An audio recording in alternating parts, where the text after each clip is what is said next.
Hey guys, I am back, and we have Ravencrest for March 2019, and I have a little PETA right here. You can't see him, but he's right here. I'm touching his foot right now, and he's not enjoying it. I'm going to stop. But yeah, we have Ravencrest. Ugh, sometimes I just can't speak. And I'm predicting, based on the size of the box in this envelope, we've got another fixed blade here. So, you know what? I think I'm just going to tear into it. I don't even think we need a knife for unboxing or unenveloping. You know, they gave us that really cool box in January, and we're 2 months in a row now. We're back to this same old. I wonder if maybe just the folders are getting those cool new boxes. I don't know. Side note here, the one we got in February that a lot of people did not really like, and you know, I said I was going to do a remodel on. I've been working on that at the shop. You're going to see a video on that real soon. I think you're going to like the way it's coming out. But as I'm petting this handsome boy PETA, and I just can't stop because he's a good boy. You're a good cat. Another lightweight one. So let's check out what Ravencrest has for us for the Ravenpac Knife of the Month. I think that's different. I think the other boxes say Ravencrest, but this one actually says Ravenpac, or maybe I just never noticed.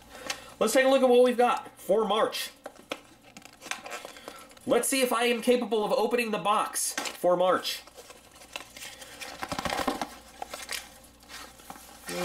Let's see. Yes, definitely another fixed blade. I feel like we have gotten this exact same sheath in previous boxes with other knives. I don't know why. So, Ravenpac. Yeah, I really feel like this used to say Ravencrest, and now it says Ravenpac as part of the maybe part of the Ravenpac, you know, subscription service. And maybe if you buy it separately, it'll say Ravencrest. I don't know. Maybe that separates as part of Ravenpac. That'd be cool. That, you know, if you get a different one, and you know, only the Ravenpac subscriptions get the Ravenpac knives. That'd be nifty. But so let's see, what do we got in here? So sheath here is kind of standard for Ravencrest.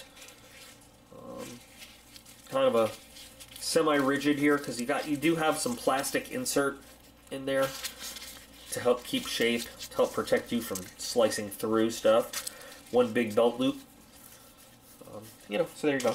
Okay.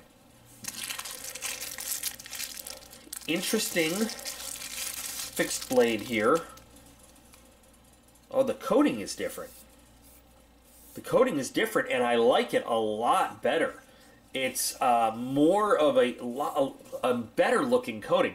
So in the past, their coating has been, you know, honestly, I don't know what it is.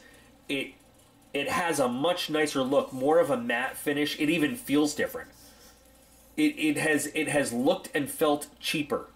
This has more of the look and a feel of a DLC type coating, of a really fine powder coat, as opposed to the kind of the lacquered on coating that it had before. So, you know, I feel like that's a step up.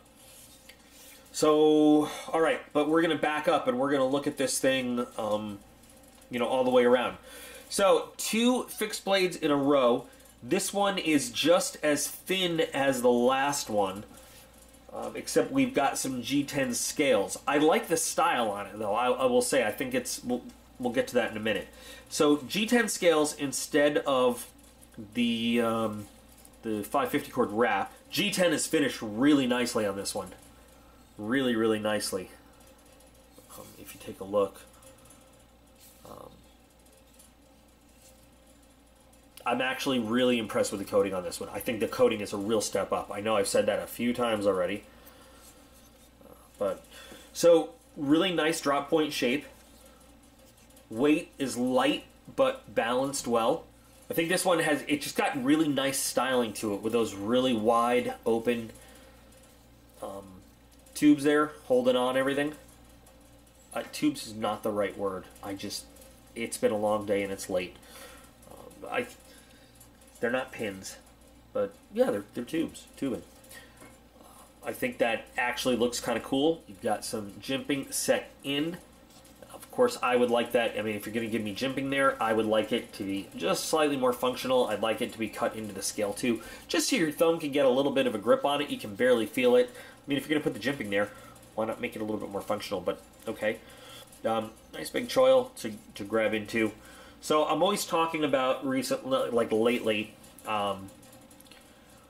the two-finger lock. If that G10 was just a little bit more grippy,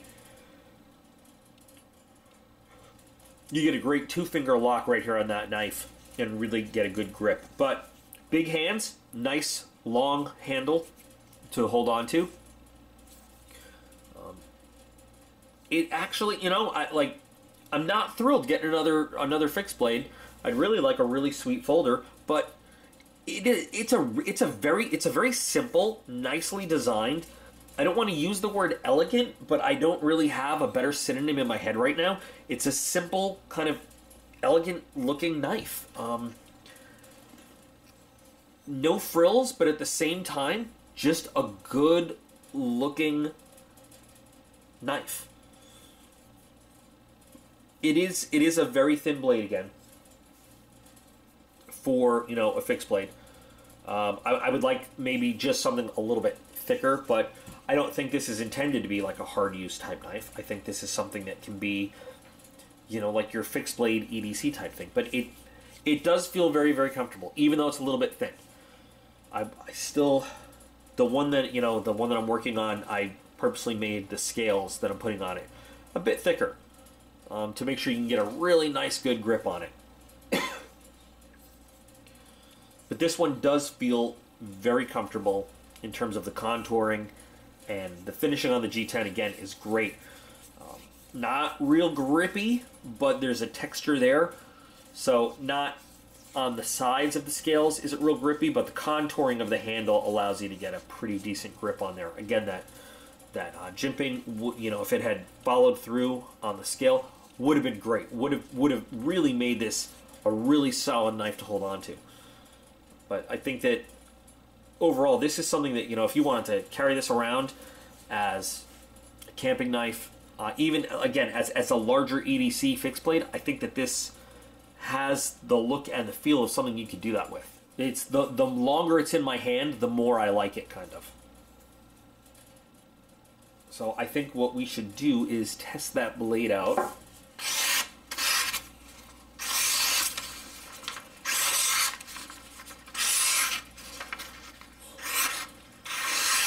Finished nicely. Very nice. Let's see, can we do some little tiny? Okay.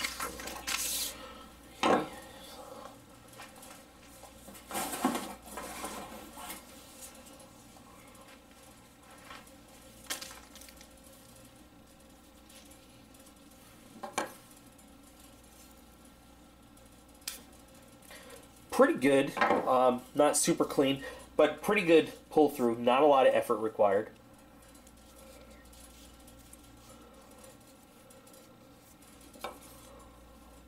And the slice, of course, if it does well on the pull through, I don't see why it wouldn't do well on the slice, but I'll do it anyway.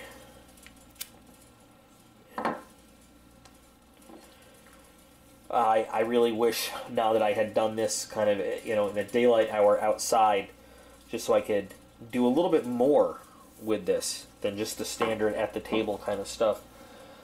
So I'm really getting the sense that this could be even just, kind of a hike in the wilderness at your side kind of knife.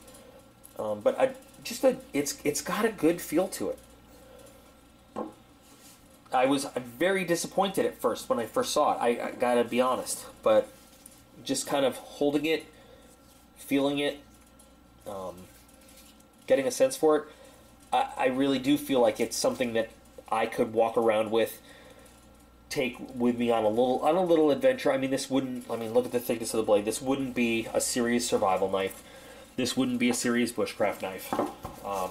I just happened to have right here, because I was using it for something, I don't remember what, but the Tarava Chikari Puko, and you can, even without holding them too close, you can see there is a big difference in the thickness of, this is a real bushcraft knife.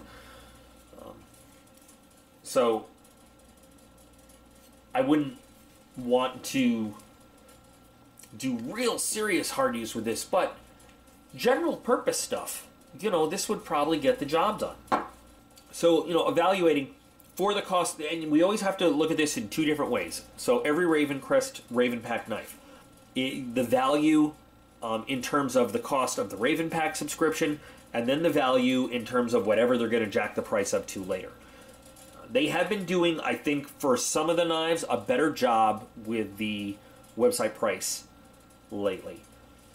So in terms of the Ravenpac subscription price, yeah, I think this is worth it. Now, this is probably, what, the second or third time they haven't put a steel mark on here.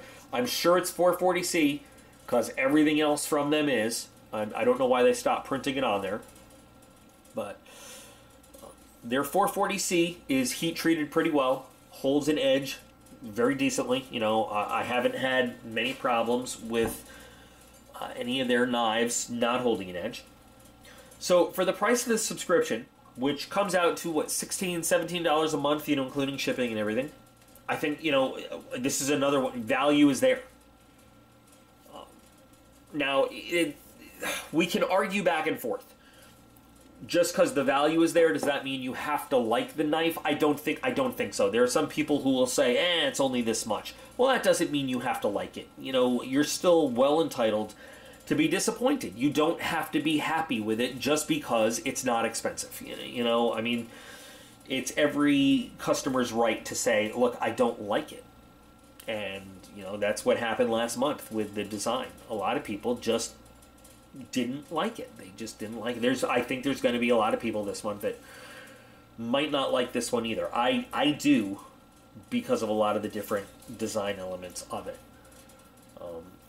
But, you know, again, price or value to price, I think that ratio is pretty high. I think for what you pay, you're getting a good knife here. Now, if they make it an affordable, you know, if they make this another, I don't know, $40, $50, $60 knife, I don't think that is worth it. If they want to make it $20, $30, maybe, you know, maybe. Again, is it thicker billet?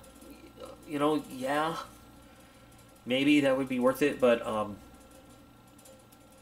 you know, we'll have to see. But for the price of the Ravenpac subscription, sure, definitely. I feel like I've gotten my money's worth out of this one, and I'll probably take this this weekend, going possibly to the Darren compound, and you know, his house with the boys for the weekend and hanging out. And they've got a big wooded area and mess with it around out by the pond, and you know, see what it does and everything. I'll use it a little bit. And maybe cut some branches, start a fire, and you know, do some carving and stuff like that. You know, put it through its paces. I feel like it would be good for some stuff like that. Wouldn't do a lot of batoning with it. I wouldn't do you know, all the heavy use. Like I said, a lot of the heavy use, but I feel like I've gotten my money's worth for the subscription price. What do you guys think? So I would like to know who feels like this is a good comeback from the February knife, who feels like they failed again, who's just like, okay, you know, for the money, it's good.